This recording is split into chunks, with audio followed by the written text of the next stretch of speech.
Living in Dubai and want to streamline your public transport payments using your Android phone? Adding your Nol Card to Google Wallet can make your daily commute much easier. In this guide, I'll show you how to add your Nol Card to Google Wallet. As of mid-2025, the ability to directly add your physical Nol Card to Google Wallet for tap-to-pay functionality has been a significant development in Dubai's public transport system.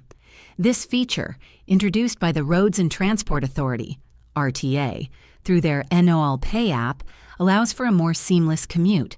To add your Nol Card to Google Wallet, first download and open the official Nol Pay app from the Google Play Store on your Android smartphone, log in or register an account.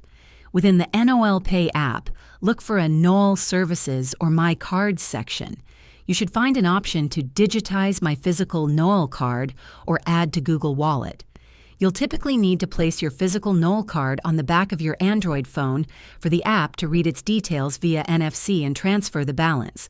Finally, follow the on-screen prompts to complete the transfer and add the digital Nol Card to your Google Wallet. Once successfully added, you can simply tap your Android phone at Nol Card readers at metro gates, buses, and trams for convenient travel. And there you have it. Adding your Nol Card to Google Wallet makes Dubai transit easier. If this video was helpful, give it a thumbs up and subscribe for more tips.